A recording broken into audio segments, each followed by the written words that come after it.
ស្ដីបងប្អូនទាំងអស់គ្នាចាថ្ងៃនេះគឺខ្ញុំសូមបញ្ចេញវីដេអូពី lip balm ទេចាមិនមែនមកប្រម៉ូទទេបងប្អូនទាំងអស់គ្នាប៉ុន្តែបញ្ចេញការពិតមួយពីខ្ញុំចាកាលពីមួយរយៈមុនខ្ញុំទៅខេត្តចារយៈពេល2ថ្ងៃខ្ញុំអត់លាបជាមួយនឹង lip balm ទេតាំងពេលព្រឹកតាំងពេលយប់ចាខ្ញុំទៅកន្លែងមួយដែលគេអត់ត្រូវការឲ្យយើង make up ទេគាត់តែ2ថ្ងៃបងប្អូនទាំងអស់គ្នាលេងខ្ញុំមានអារម្មណ៍ថាអូយមាត់ខ្ញុំមិនដឹងទៅជាស្អីទេគឺឡើងប្រេះហ្មងណាចាគឺឡើងប្រេះឡើងមានអារម្មណ៍ថាអូតិចចេញឈាមទៅចាមានអារម្មណ៍ថាមាត់របស់យើងវាស្ងួតខ្លាំងមែនតើហើយមានអារម្មណ៍ថាអូយបាត់ប្រឡងប្រលះមានអារម្មណ៍ថាភ័យខ្លាំងមែនតើណាបងប្អូនទាំងអស់គ្នាហើយពេលវេលាមួយហ្នឹងហើយដែលខ្ញុំសែននឹក lip balm នឹកគុណដឹងគុណ lip balm ខ្លាំងមែនតើ lip balm lip me នេះចាគឺពិតជាជួយឲ្យខ្ញុំចាទទួលបានចាមាត់មួយដែលស្អាតហើយមានសំណើមជាប្រចាំមានភាពជឿជាក់និយាយទៅគឺទទួលបានប្រសិទ្ធភាពច្រើនមែនតើពី lip balm នេះអញ្ចឹងបានថាពេលដែលយើងលាបរាល់ថ្ងៃយើងអត់សូវដឹងប្រសិទ្ធភាពចាយើងអត់សូវដឹងពីគុណសម្បត្តិគេហៅថា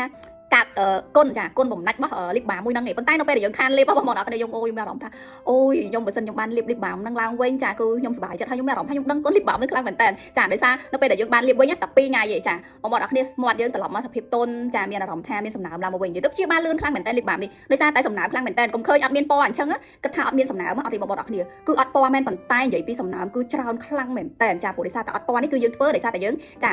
មានបំណងឲ្យបងប្អូនអរគ្នាលេបបានទាំងទឹកទាំងយប់ដើម្បីរក្សាសំណើមចាព្រោះយប់ក៏ត្រូវការដែរអញ្ចឹងសម្រាប់បងប្អូនដែលគាត់អត់ទាន់បានសាក lip balm កុំភ្លេចចា lip me នេះខ្ញុំធានាជូនថាបងប្អូនទាំងអស់គ្នាយកទៅប្រើចាគឺអត់បានន័យថាអត់ខ្ជះខ្ជាយលុយទេ8 9កាក់ប្រើបានយូរខ្លាំងមែនតើផលិតផលរបស់ប្រទេសកូរ៉េចាហើយខ្ញុំធានាថាប្រសិទ្ធភាពនិងគុណភាពអត់ចាញ់ brand ធំៗដែលបងប្អូនទាំងអស់គ្នាធ្លាប់ប្រើតម្លៃ30-40%ទេចាអញ្ចឹងកុំភ្លេចសាកល្បងទាំងអស់គ្នា